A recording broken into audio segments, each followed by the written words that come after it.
AM 1380, The Biz, the Wall Street Business Network.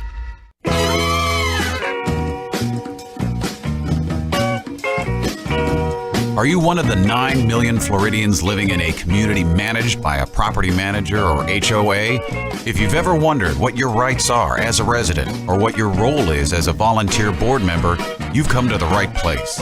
Welcome to the Condo Coaches, your resource for when your gated community starts to feel more like you're stuck behind bars, or when that guy next door decides that a hot pink Chevy on cinder blocks really sets the tone for the neighborhood.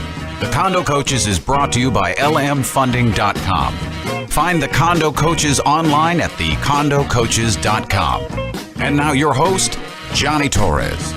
Hello, everybody. Welcome back to the Condo Coaches radio show. We bring this incredible and invaluable information to you every single week. For those of you listening for the first time, we're a team of volunteers here sharing our expertise in the homeowners and community and condominium association industry. Our objective here, our mission, is to help you run your association effectively, efficiently, and on budget.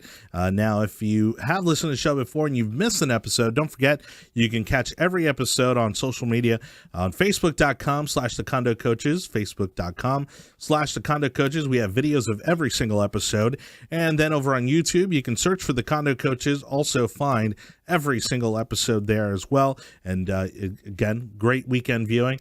Dean likes to watch himself on the weekends. Yeah. But you can catch every single episode there. And if you want to be a part of the show, there's a few ways you can do that through our website. Our website is thecondocoaches.com.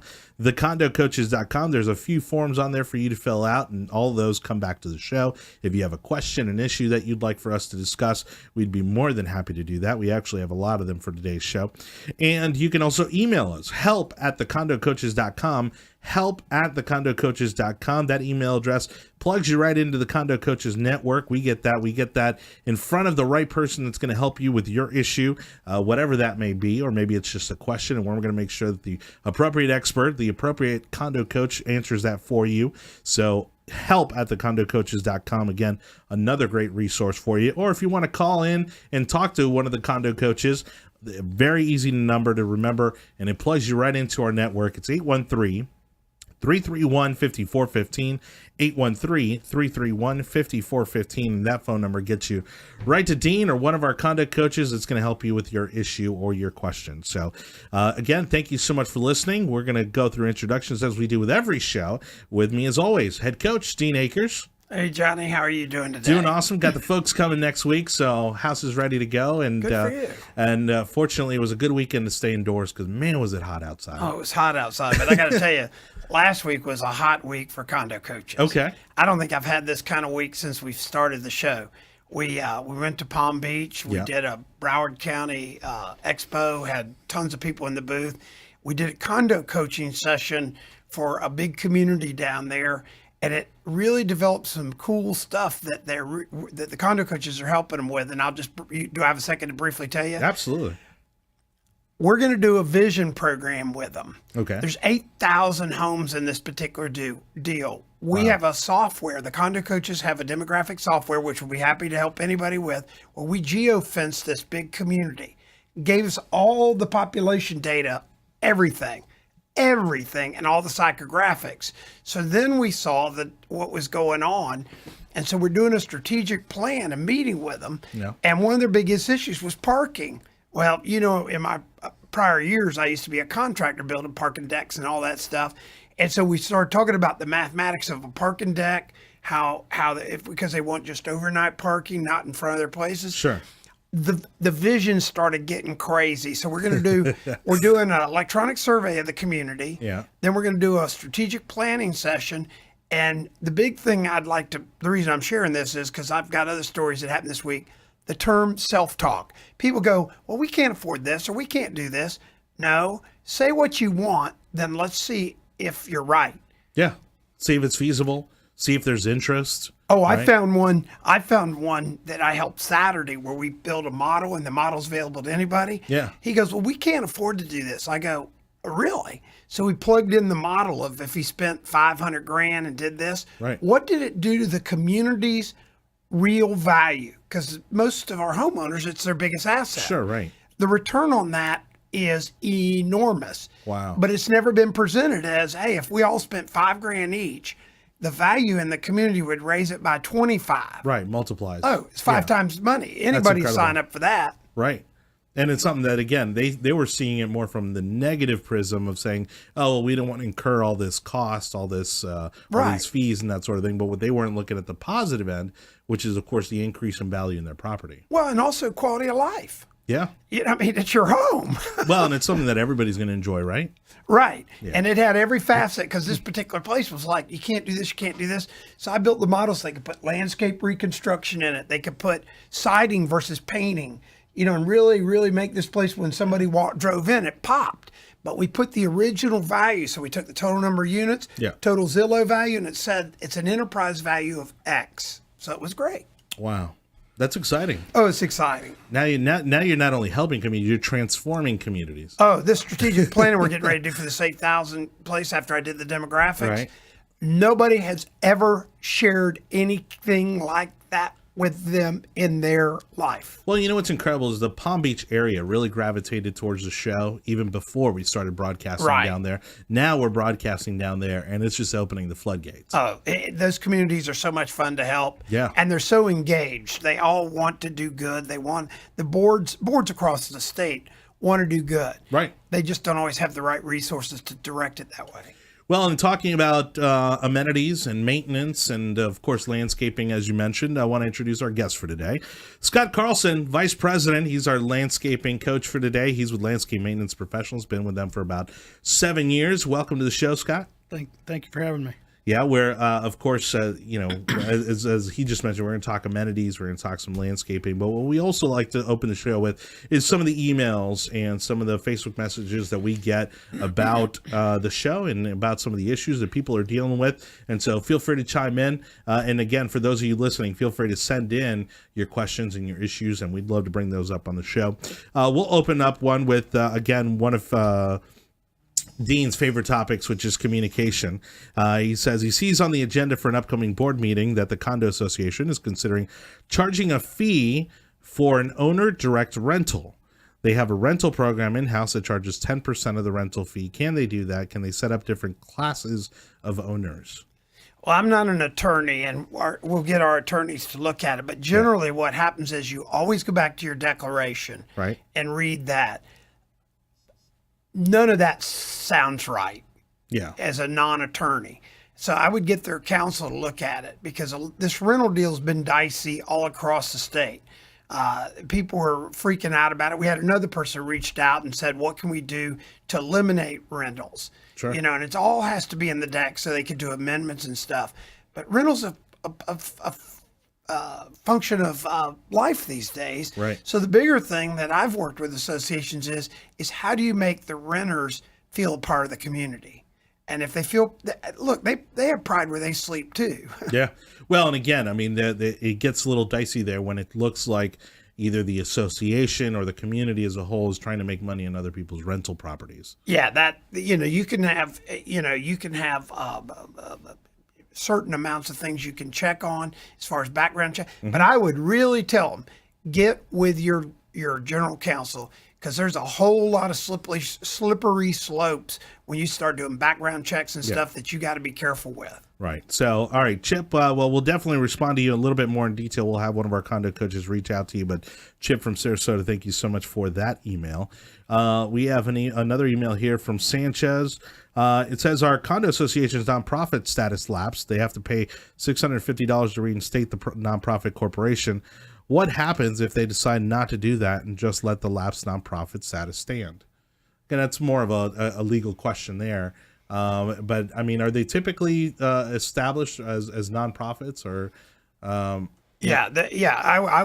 would say, just from a business standpoint, having had worked with nonprofits before, not in the condos, you don't want to let that lapse. You want to pay your money, get back that status.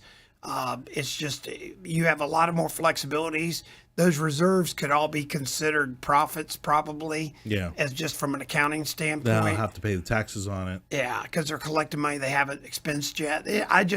There's no reason not to be a nonprofit for them. Not only that, with a lot of the legal requirements in terms of financial reporting, I mean, they really want to get that handled pretty quickly because those are annual requirements. Yeah, but those annual requirements that for the financial reporting based on size, those have less to do with whether you're a profit or nonprofit. Okay. The audit's the same whether you're a profit or nonprofit. Sure. Okay. All right. Excellent. So thank you so much, Sanchez, for that question. We're going to try to squeeze in one more. We got 2 minutes here. This one's from Bob in Pinellas County. And so he says, our condominiums all single-story style villas. Although not specified in the documents, some seem to think that the 3 feet behind the unit is theirs to do with as they please. Previous boards have remained silent on the issue and allowed owners to use this area as they please. Is this area part of their unit or not? Again, I would recommend they go to their deck. In that case, what I would do is look at what the legal says. In other words, go ahead and get the survey out. And if there's 3 feet to that thing, but generally as a coach, I would say that the common elements are the common elements, and they just need to go back and make sure that if they're under 718, get with their attorney. But it doesn't sound like that an arbitrary 3 feet is theirs. No, and of course they're going to have to look at and see how the community was designed and where that common area begins and ends, right? Yeah, we had that with a deck the other day, and we were able to look at the legal and see that the decks were common areas. All right. We also have a question on term limits. So we'll get to that one in the next segment. It's going to be a quick answer, just because this is obviously a hypothetical question, but we've been discussing the idea of term limits when it comes to board members with homeowners associations. And so that, of course, has a lot of people on edge now, because that's certainly going to affect everybody if that happens. And this is the final week of the legislative session in Tallahassee. So, we could find out very soon whether or not that's going to be the new law of the land. Yep. Coming up in the second segment, again, more of your emails and your issues with your community or homeowners association. Our guest, Scott Carlson, our landscape coach for the day, and of course, head coach Dean Akers. We'll be right back. In the meantime, check us out on YouTube, the Condo Coaches, for all our previous episodes. We'll be back, segment 2, next. Contact the Condo Coaches online at thecondocoaches.com. More of the Condo Coaches is coming up next.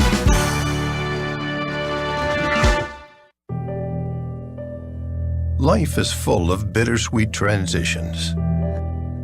It's difficult to know how these changes will impact us over time. For some people, difficult transitions like retirement, divorce, or loss of a loved one can hit harder than expected and may contribute to feelings of hopelessness or even thoughts of suicide. The risk of suicide is even higher for men over 50 who served our country. Guys like me. That's why support from friends and family makes such a big difference. Every day, your actions could help save a life. Together, we got this. Learn how you can help save a life at veteranscrisisline.net. Welcome back to the Condo Coaches, online at thecondocoaches.com. Here's your host, Johnny Torres. Hi, everybody. Thank you so much for listening to Condo Coaches radio show worldwide at thecondocoaches.com. You can also watch the show on our website. We got a nice little window there with all of our YouTube videos. Or again, you can find us on YouTube at the Condo Coaches. Also, the podcast version, which is my favorite way to watch the show because, I've got the face made for radio. So I love to listen to the podcast version. You can do that on iTunes, Stitcher, SoundCloud, and of course now Overcast, which is also a great podcasting tool. And you can find the Condo Coaches every week there in audio for you to enjoy on your daily commute. So I thought you had Instagram Johnny Torres fan page. No, that's I'm trying to post more pictures of my daughters on there nowadays. She's the cute one, so she helps me get all my likes up.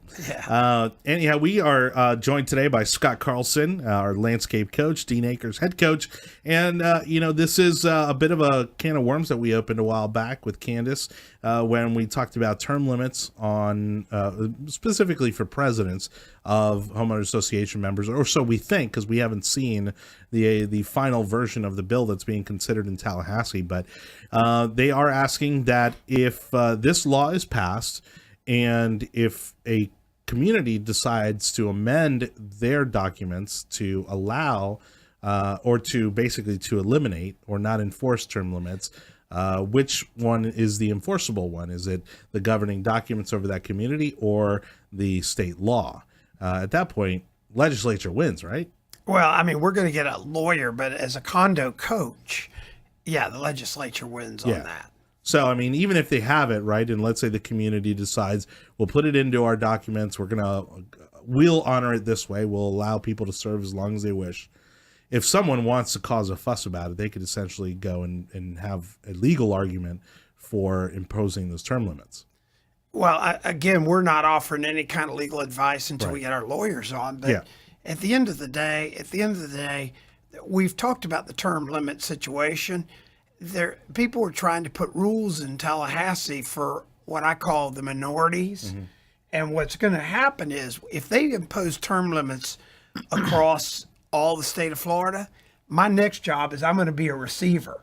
Because you're not going to get anybody to run, or there's going to be people to not run, and then they're going to be paying professional receivers. Yeah, and that's $100,000 a year. Right. So, well, and that actually, that leads perfectly into our last and final email for the show. And this is from Kurt down in Sarasota. He says, I live in a development that has deed restrictions, and our board hasn't contacted us in quite some time.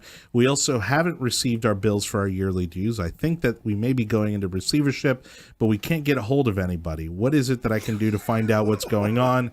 I sent them a certified letter, never got anything back. That's a pretty big red flag there. I would say get a video camera and get prepared to take a video of a train wreck.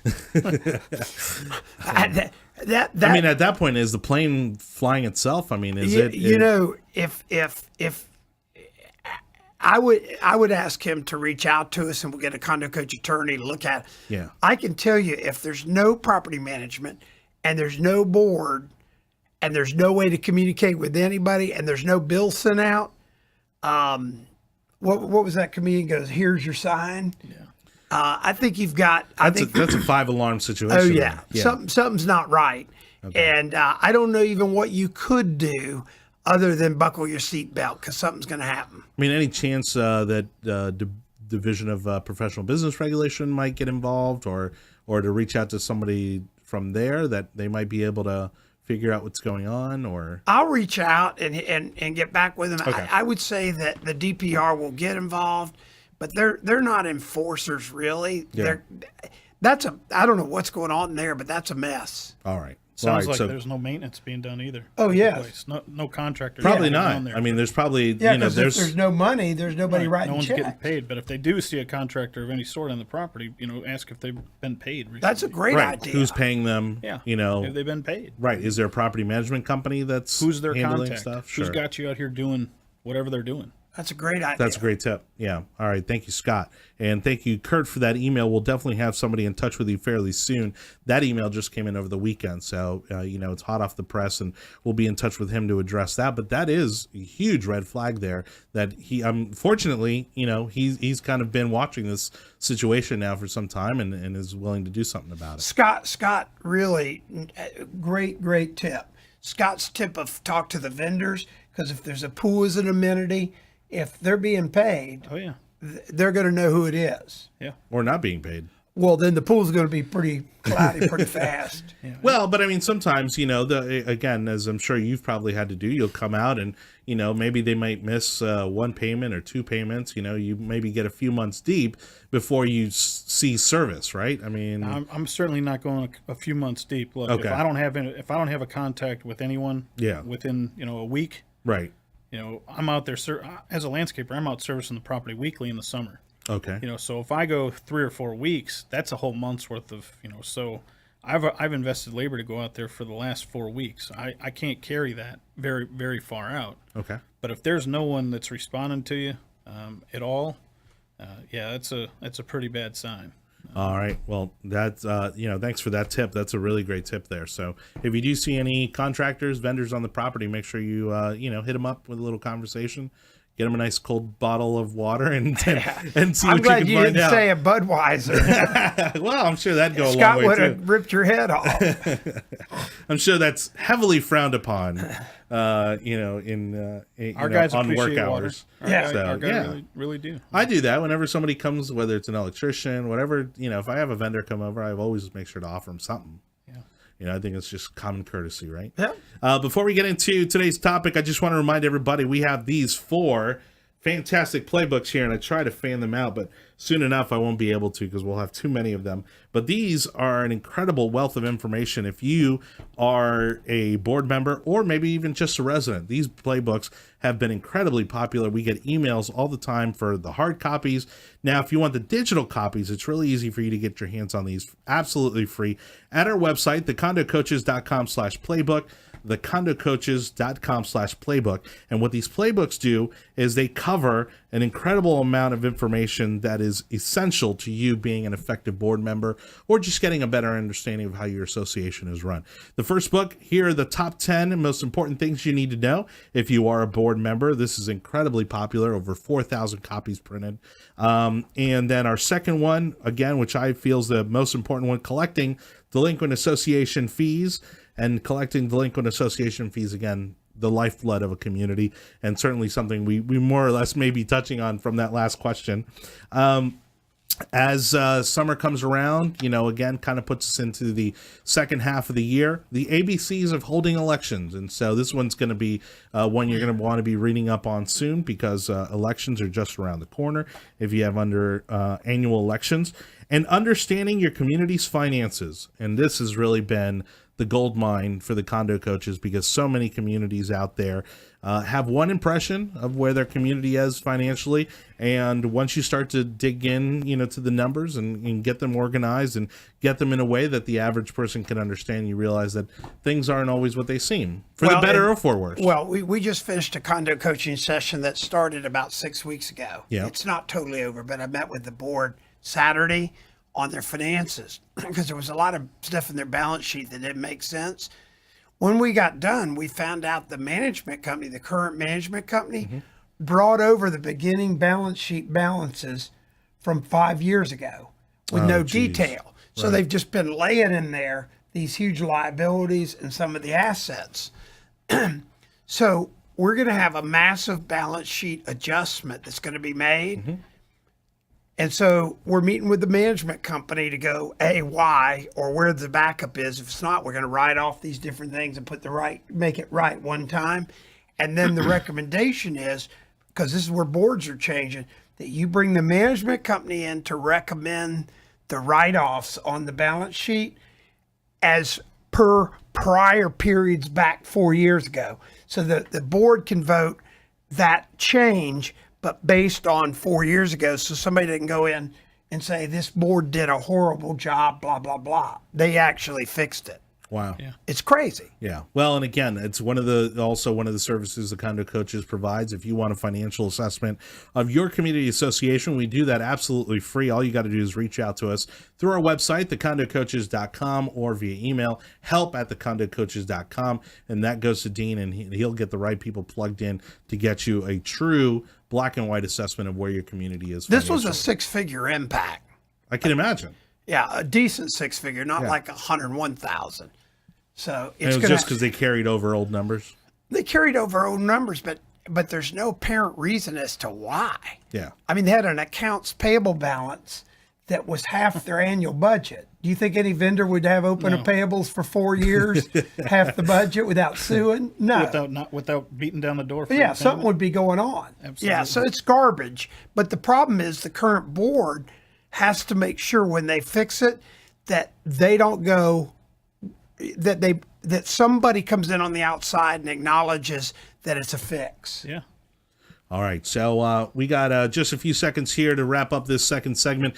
In the next segment, it's going to be all about Scott, and we're going to talk landscaping, community maintenance, all right? It's the Condo Coaches radio show. Again, if you want to get plugged in, 813-331-5415 is our phone number, 813-331-5415. Also, you can email us, help@thecondocoaches.com, help@thecondocoaches.com. And you can watch this and every other Condo Coaches episode on our website, thecondocoaches.com. Segment 3 coming up right after this. We'll be back. Contact the Condo Coaches online at thecondocoaches.com. More of the Condo Coaches is coming up next. With everything you've done to lift up those around you during your military career, we're not going to let your money concerns get you down. We're the NFCC, and we've got your back on this one.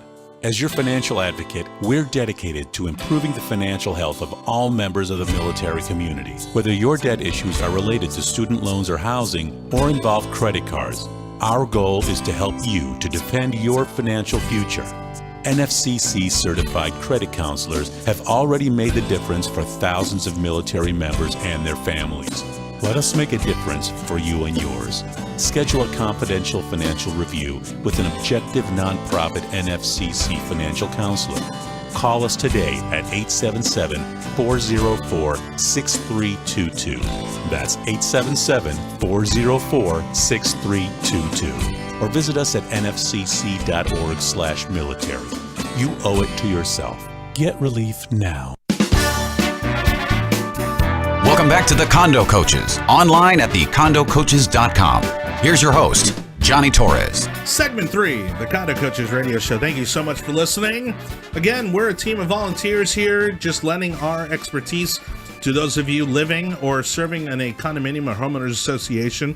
We are here to help you run your association effectively, efficiently, and on budget. And one of the things that absolutely touches on every single one of those things is landscaping and maintenance of your community. That's why we brought on Scott Carlson, Vice President, Landscape Maintenance Professionals. Thank you so much again for joining us, Scott.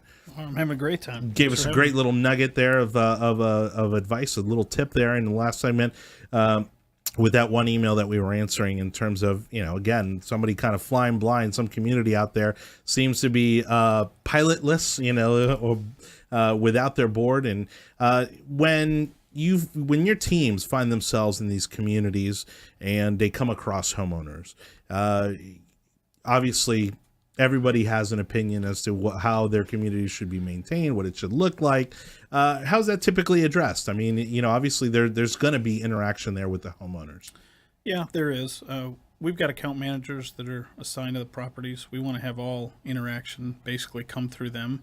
Okay. Not with our crews. Look, our crews are there to do a task, and they're really not there to make any decisions on anything other than what their boss is telling them to do.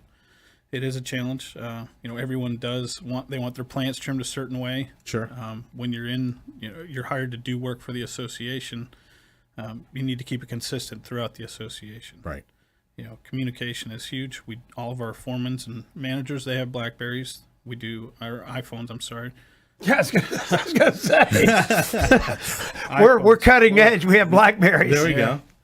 But iPhones, so they FaceTime a lot. Perfect. They'll text in real time, so they can see what's happening in real time right there on the property. Yep. Cool. Yep. So and so typically is the direction on the appearance and how a community is maintained, is that coming from the board, or are you getting that direction from the property management company?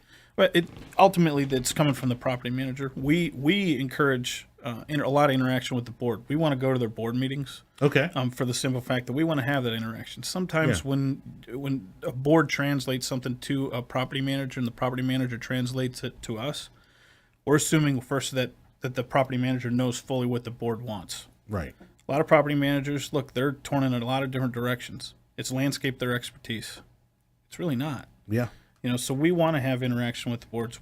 Our company does want to attend a lot of board meetings and have interaction. Well, if you were recommending to boards across the state as a landscaper helping all these boards, you would say you need to get interaction, communication expectations with your landscaper. Would that be safe? Absolutely. Education of these boards is huge. A lot of them, look, they come from the north. Landscape here is completely different than what they do up there.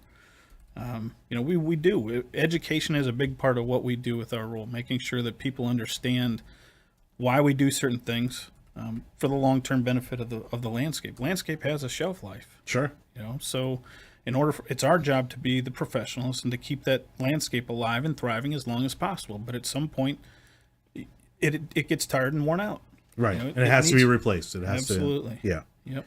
And so what's that cycle like? So for a board member, or let's say for a board that is kind of wanting an assessment of their landscaping, how their community looks, what is typically the life cycle of, let's say, well, plants are obviously seasonal.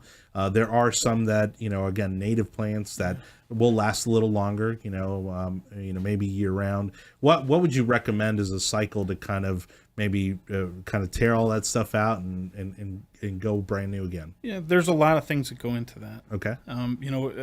Developers and builders down here, when they put stuff in, it's for instant gratification. Okay. All too often, they don't necessarily care what it's going to look like in 3 years. So what we see a lot of times is the wrong plant in the wrong place. Okay. Okay. So that plant has been in there 3 or 4 years, but it's outgrown its space. Yeah. You can continue to cut it back very hard, and it's not going to thrive. Right. Okay. Wrong plant in wrong place. Landscape is a lot like a vehicle. How many miles are put on the thing? What is the irrigation like? What is the soil conditions like? What is the light condition? Is it an area that's going to see a lot of daylight? Yeah. Everything changes over time. Plants grow. If there's trees get bigger. Now the stuff that was planted underneath of it doesn't necessarily get the light. Mm-hmm. There's so many factors that go into it. Well, and of course, we've been dealing with drought conditions, right, for some time now. And, depending on where you are in the state, county by county or even city by city, you have different restrictions on water. How much does that factor in, into what your suggestion is versus what a community wants to see in terms of landscaping? It's a big part, because there are water restrictions. We get some municipalities, they shut off reclaimed water at certain times. Okay. So you obviously want to have something that's going to be hardy, that's going to be able to stand the test of time, that will be able to tolerate drought conditions to a certain extent. So that does play a big part of it. Mm-hmm. However, so many boards and so many communities, they want color. Well, color is great, but it also comes with a large caution flag. Right. There are factors that go into this. It's not going to last as nearly as long because it is color. Yeah, the pretty stuff, all the colorful stuff, that typically will last you a couple months, 2-3 months. Yeah, I mean, in your annual packages, yes, but I'm talking like hibiscus and stuff like that. There is weather factors that play a much bigger role in that, where they're not going to last 15 years. Right. It's just not. So much of it goes into maintenance too. Viburnum is one plant material that it's a green plant. It's great for hedgerows, great for the front of windowsills. But over time, it needs to be rejuvenationally cut back. Yeah. Training boards of why you do that, because you're going to see the plant material is going to look like it's been hacked back. You're going to see all wood. But the problem is the stuff gets too tall, and you see very little green. You see green at the end, but you don't see green all the way through the plant. Right. So we like to rejuvenationally cut certain plants back to get the green coming from the bottom. What happens is the light, because these things get taller, the light doesn't get to the bottom of the plant material. Right. Okay, so you would need to rejuvenationally cut that back in order for the bottom to get that light. Exactly. And then regrow. Yep. And so when you talk about coming out to the board meetings, obviously I'm sure you're not going to come to every board meeting, but what would be the best way for a board to address that with their landscaping company, and saying, hey, we want you guys to come out, do a presentation, talk to us, like you said, educate us on the process. Yeah, we'd like to have our managers. I do want my managers to attend monthly as much as possible these board meetings. Things happen between the next 30 days. We only remember what happened today. Right. Okay? But there's factors that went into it between the last board meeting and this board meeting. It's never looked that bad. Why is this not getting done? Why is that not getting done? Well, water factors. Here we gave you guys, proposal to fix some irrigation stuff, and it hasn't sat there. Well, we're relying on that property manager too. Again, they get very busy. Right. We're relying on that property manager to send that information on in as real time as possible. But all too often, sometimes things do get dropped. If I'm the professional, I want to be able to tell them this is what they need and why. Well, and again, if those lines of communication aren't strong, then that's when the problems begin. And so, would you say that it's more common, at least with your company, that you do or don't have a relationship with the boards that you service? We definitely have good relationships with boards. Okay. Boards will appoint one person to be responsible for the landscape. Right. And we like to do an inspection with that person at least one time a month. Some people want to go out and do that more often. We grade our properties. So we give our own internal auditing and scoring system, and we give that information to the boards so they can see exactly what we're doing and what we're seeing. We can talk about it. So we do want interaction. The problem we run into all too often is expectations are not aligned with specifications. Okay. Yeah. If they're not aligned one way or the other, someone loses out. Ultimately, it's the contractor, whether it's landscape or anything else. The board's not going to fire themselves. Right. Okay. But all too often, the specifications aren't in line with the expectations. Well, and again, all this kind of also goes back to money, right? Because that just happens to be the lifeblood of what allows you to do what you need to do to keep the community looking the way it's looking. Are you finding in your industry, that costs are going up because of again, weather conditions and water demands and things of that sort? And if so, are you doing annual assessments of those budgets for landscaping with the communities you serve? We do. We want to sit down with them and talk to them about what they can put into their reserves. Maybe come up with a 5-year plan to work on some of those things. We do. We have a lot of interaction with them. It's vital to have the interaction. And it seems like there's more technology. There's some new approaches, some new things that are going on. How are you looking at those kind of things to implement into communities out there that, again, maybe are looking for ways to be more efficient with their irrigation system, or maybe in picking the right landscaping, so they aren't consuming as much water, or it isn't as demanding on maintenance? Yeah, the technology is out there. We've got technology with irrigation systems nowadays too, where we can turn on zones from our phones. Oh, cool. We can see when a zone has lost pressure. Mm-hmm. We can see when an irrigation clock has a fault. Those types of things. In the past, you've had to go out to the property, check the clock, see if there was an electrical episode where something happened and the water didn't come on, or see if someone turned off a valve somewhere. Mm-hmm. But technology is huge in terms of irrigation. The first part is the irrigation part of it. If you don't have irrigation, it doesn't matter what you put in where. Sure. It's not gonna survive.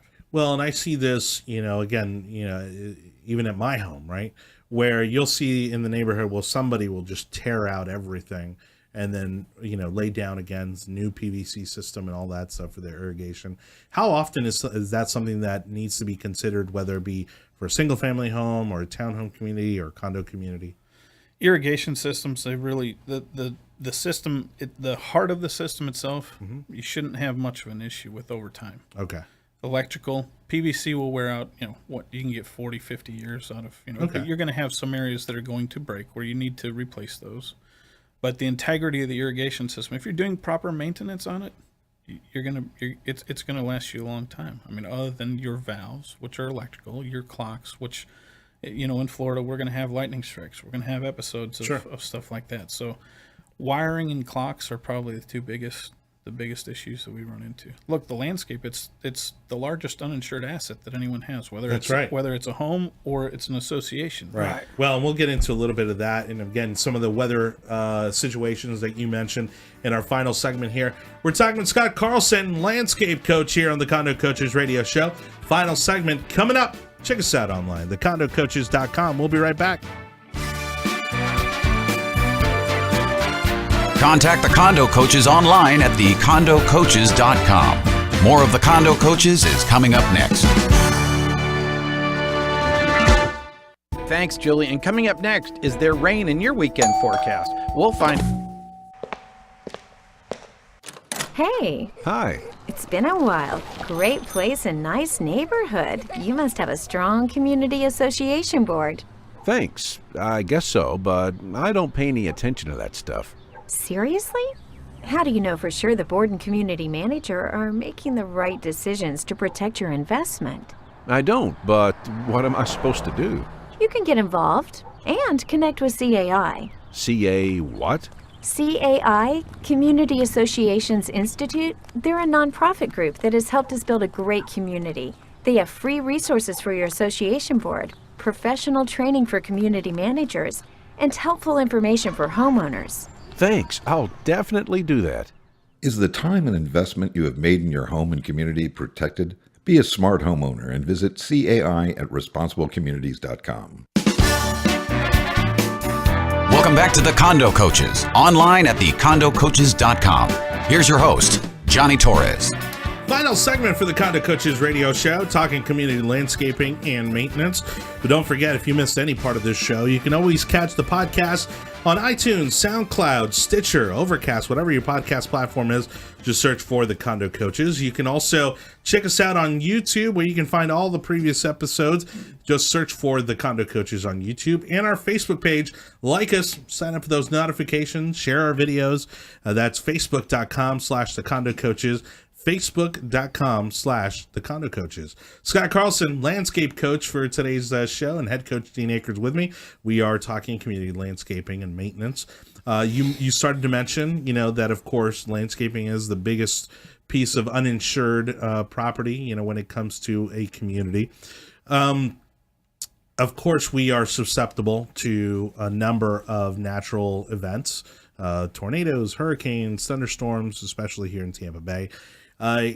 Give us an idea of maybe some of the ways that a community could maybe prepare for some of those events. Is there anything they can do to protect, again, that investment? Because it really is an investment, and you'd hate to see it washed out or blown out after a natural event.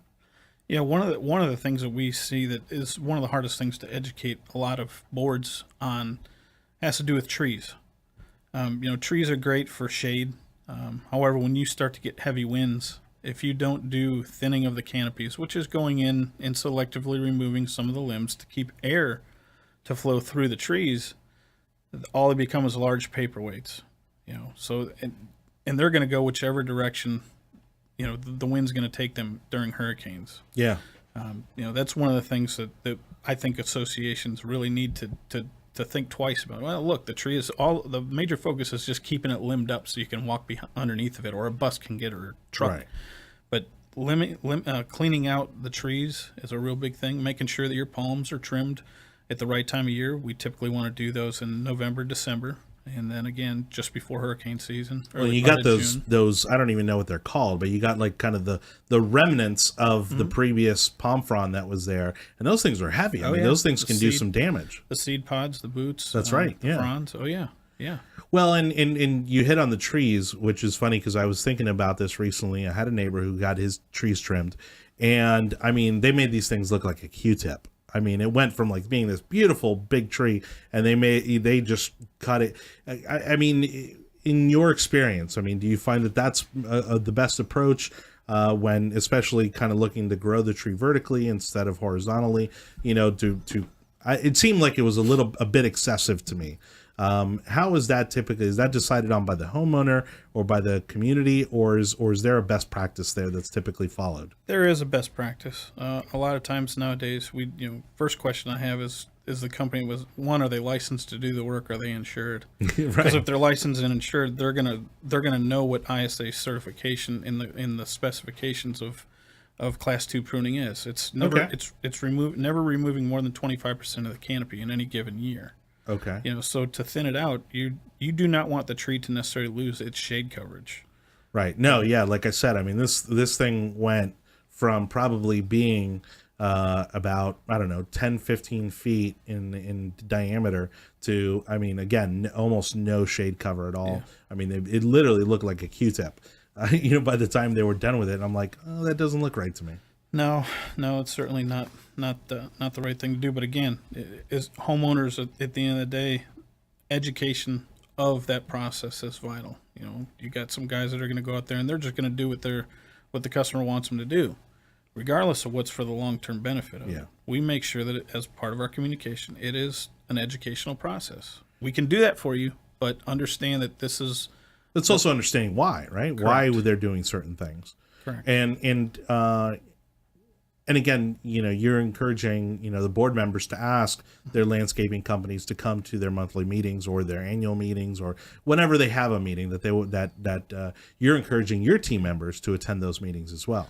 Yeah, we actually go out to the boards and do a BMP certification. We're trained and licensed to do best management practices training. We'll go out and do that for the association at no cost. Excellent. At the very least, they're seeing that there is some science to this stuff. It's Sure. not just a guy in a truck that's going to come out and mow the grass, and he's going to get back in the truck, and at 3 o'clock he's out doing something else. Right. There is a science, and we do have a lot of degrees within our organization, within our industry. Well, and I'm sure you find that education process also changes their decision-making process. Absolutely. Of course, here being in Tampa Bay, we're kind of on that fringe line where we do get these cold snaps, especially, in the months that just passed, February, late January, that sort of thing. There seems to be a lot of different information on there as to how to best protect your landscaping in those kind of cold snap situations. It seems a little ridiculous now as we kind of hit 95 degrees this weekend. But, what do you find? What do you recommend, especially if you're in a community association where you're not responsible for, maybe what's right outside your front door, but maybe there's an amenity that has a lot of, nice landscaping, again, that you've spent a lot of money on. Yeah. With coming out of the winter, the rule of thumb is typically you always want to wait until that last frost, any last threat of frost is over. And we typically with our company, March 15th is kind of that day. We do cutbacks in the winter, but we make sure that our hard cutbacks on woody ornamentals are done, certainly around that March 15th to April 15th timeline. Okay. That's when you're going to start to get all the new growth. You want to trim stuff back at the right time where it has an opportunity to grow an entire season.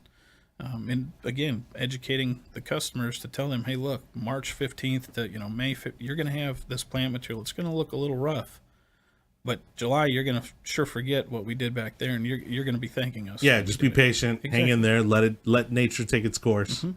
And is that also would you say the best time of year if they're thinking about replacing any landscaping and floral arrangements and that sort of thing? Yeah, March is a good time. This year with this heat and drought, obviously is not the greatest of time. Now that we're where we're at and knowing what we know, I don't know there's going to be much rain between here and mid-June. So I would caution people if you have a questionable irrigation or if you're unsure of how to operate your irrigation, you may want to wait until mid-June when you know that you're going to get some rains to do some of your upgrades. But certainly as a professional contractor and we manage the irrigation, we're not going to put something in and not warranty it and be responsible for the irrigation, the management of the irrigation system. So. Well, in talking about irrigation, it's always the big debate. When is the best time to water your lawn?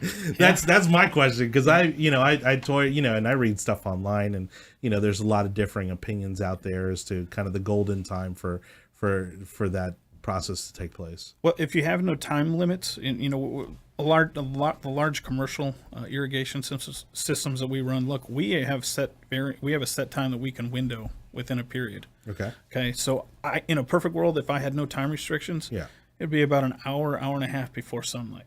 Okay. Because you're going to allow the water is going to be able to get into the root zone, and it's going to be able to take what it needs. Okay.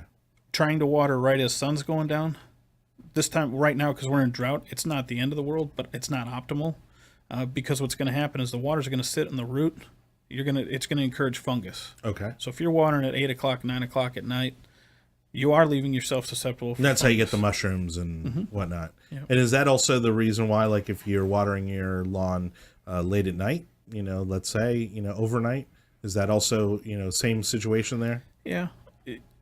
Yes. I mean, as homeowners, most residential homes, they've got 6 zones, and you're running anywhere from 10 minutes to 30 minutes.